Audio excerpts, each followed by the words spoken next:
ஏன் பாபா உன்னை யாரு முந்திரி கொட்டை மாதிரி முன்னால முந்திட்டு போக சொன்னா? இல்ல சார் சாரி. ஏன் பாபா நீங்க தான் ஹெட் கான்ஸ்டபிள் ஆச்சே, இவனுங்க 2 பேரும் தடிமாடு மாதிரி இருக்கானுங்களே, எவனையாச்சும் முன்னால அனுப்பிச்சிருக்கலாம் இல்ல? யார் இவனுங்களா? மாமூல் வாங்குறதுக்கு மட்டும் இவனுக்கு முன்னால போயிருவானுங்க, மத்தபடி இந்த மாதிரி மார்க் வாங்குறதுக்கு என்ன முன்னால மாட்டி விட்டுருவானுங்க. இது பாருங்க பாபா, எனக்கு உங்க உடம்புதான் முக்கியம். நீங்க வேணா வேலையை ராஜினாமா பண்ணுங்க. நான் வேணா பழக்கடைக்கு முன்னாலே ஒரு புட்டுக்கடை ஓபன் பண்ணிக்கிறேன். புட்டுக்கடையா? ஆமாப்பா, உன் பொண்டாட்டி ரொம்ப நல்லா புட்டு சுடுவா. ஐயோ, நல்ல வருமானம் வரும். ஐயோ வேண்டாம், இன்னும் எவ்வளவு தடவை அடி வாங்கினாலும் பரவாயில்ல, ஒத்தனை முடித்தே சரி பண்ணிக்கலாம். ஒரு பழக்கடை போதும், புட்டுக்கடை வேண்டவே வேண்டாம். கொஞ்சம் இருங்கய்யா, வீராசாமி வரட்டும். ஐயா, எப்பவுமே வீராசாமி இந்த நேரத்துக்கு கரெக்டா வந்துருவான். இன்னைக்கு என்னமோ லீவுன்னு நினைக்கிறேன். அது மட்டும் இல்லைங்க, வீராசாமி ஒரு தொடரானிங்க. அவன் இருக்கிறது ஒண்ணுதான், அவன் இல்லாம இருக்கிறது ஒண்ணுதான். அதுக்கு நாமளே போய் பிடிச்சிட்டு வந்துடலாம். புரியாம பேசாதீங்கய்யா. நாம பிடிக்க போறது தலைவட்டி தாண்டவராயன.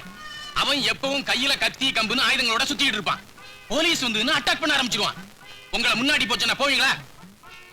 இதே வீராசாமின்னா இழிச்சவாயன். நான் சொன்னேங்கிறதுக்காக எத்தனை பேர் நின்னாலும் கண்மூடித்தனமா முட்டாள்தனமா முன்னாடி போய் நிப்பான். அவனை ரவுடிகள் தாக்கும் போது நாம சுத்தி வளைச்சு பிடிச்சிடலாம்ல.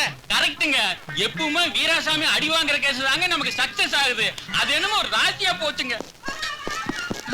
அம்மா லோப்ரா டியூட்டிக்கு போகலையடா? லோப்ரா மாட்டாடுச்சு. டியூட்டிக்கு போறேன்னு போனானே. அம்மா ஸ்டேஷன்ல இருந்து யாரா வந்து வீராசாமி எங்கன்னு கேட்டா வெளியூர் போயிருக்கான், இன்னைக்கு போற வரமாட்டான்னு சொல்லிரு. டேய் நில்லுடா, என்ன ஏதுன்னு விவரம் சொல்லுடா. என்ன எதுனெல்லாம் கேட்டிருக்காத. வீராசாமி வெளியூர் போயிருக்கா, இன்னைக்கு போற வரமாட்டான்னு சொல்லிரு. கதவை எந்த காரணம் கொண்டு திறக்காத. டேய் நீ பாட்டுக்கு கதை தாளு போடுற. கடை பாத்துக்கிறதுக்கு ஆளு வேண்டாம். உள்ள உன் பொண்டாட்டி இருக்கா, வரட்டும். ஏன் பொண்டாட்டி தானே, பரவாயில்ல, சௌரியமா இருக்கு, விடு. வாங்க வாங்க வாங்க வாங்க வாங்க, கைய கொடுங்க. வாழ்த்துக்கள். எதுக்கு? நேத்துன்னு பார்த்து நான் லீவ் போட்டேன். இப்பதான் நம்ம ஆளுங்க எல்லாம் விஷயத்த சொன்னாங்க. நேத்து பட்ட பகல் 12 மணிக்கு அசத்திட்டீங்களாமே.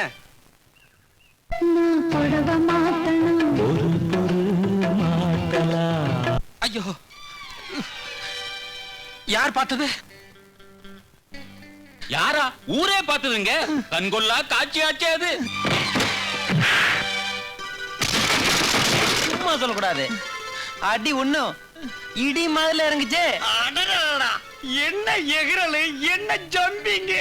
சும்மா தாவி தாவில அடிச்சிங்களா? நேத்து வரைக்கும் எனக்கெல்லாம் போலீஸுங்கிற ஒரு உணர்ச்சியே இல்லாம இருந்தது. ஆனா நேத்து நீங்க விளையாண்ட விளையாட்ட பார்த்ததுக்கு அப்புறம் தான் எங்களுக்கெல்லாம் போலீஸுங்கிற ஒரு புது உணர்ச்சியே ஏற்பட்டதுங்க. எனக்கு ஒரே குழப்பமா இருக்கு. ஐயா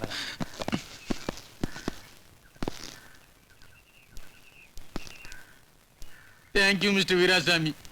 நேத்துக்கு நீங்க ஒரு நாள் அடிச்ச அடியில என்ன தூக்கி கன்னியாகுமரியில போட்டாங்க. ஐயா என்ன சொல்றீங்க? எனக்கு டிரான்ஸ்ஃபர் வந்துருச்சுடா.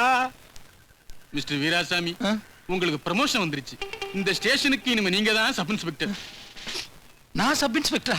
என்னால நம்பவே முடியலையே. என்னால மட்டும் நம்ப முடியுதா? நேத்து ஒரு நாள் அடிச்ச கூத்துல என்ன ஓரம் கட்டிட்டியே. நல்லா இரு, வரம்பா.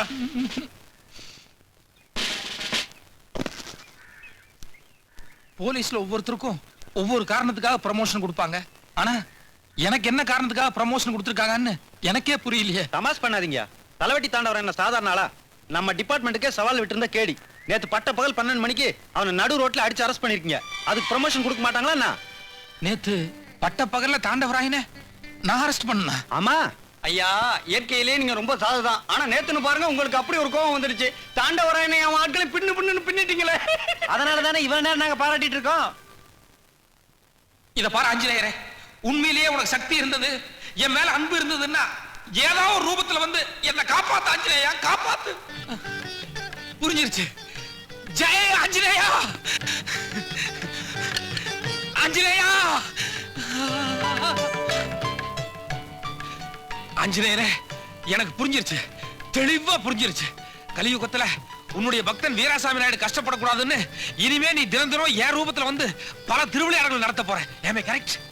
ஆனா ஆஞ்சநேயரே, நீ என் ரூபத்துல வெளியே சுத்திட்டு இருக்கும் போது நானும் வெளியே சுத்தினேன்னா அது மத்தவங்களுக்கு எல்லாம் குழப்பத்தை உண்டாக்கிறாது. அதனால நீ எப்ப வெளியே வருவ, அப்ப நான் என்ன பண்ணணும்னு கரெக்டா இன்ஸ்ட்ரக்ஷன் கொடுத்தீனா அதை நான் கரெக்டா ஃபாலோ பண்ணிடுவேன். பேச ஆஞ்சநேயரே, அக்கம் பக்கம் யாருமே கிடையாது, நம்ம 2 பேரும் மட்டும்தான் இருக்கிறோம். கமான்.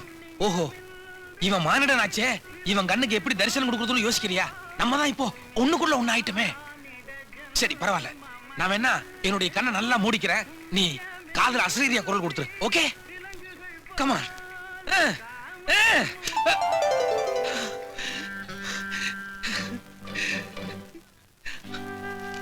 ராம ராம, கன்ஃபார்ம்டா நீங்க எழுதுன லெட்டர் தான்.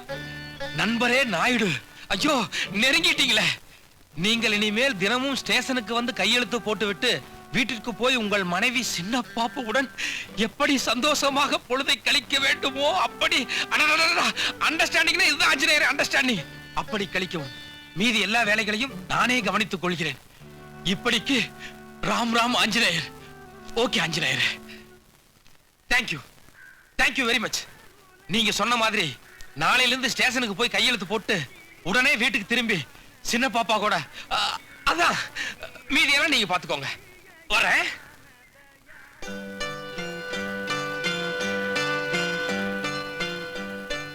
ஆஞ்சநேயரே, ஒரே ஒரு சின்ன விஷயம். நீங்க சொன்ன மாதிரி மாசம் பூரா நான் கையெழுத்து போட்டு உடனே திரும்பிடுறேன். ஆனா சம்பளத்தன்னைக்கு மட்டும் கையெழுத்து போட்டு எவ்வளவு நேரம் ஆனாலும் சம்பளத்தை வாங்கிட்டு அதுக்கப்புறமா திரும்பிடுறேன். தப்பா நினைச்சுக்காதீங்க, என் குடும்பத்தோட பொருளாதார சூழ்நிலை அப்படி. பாய்.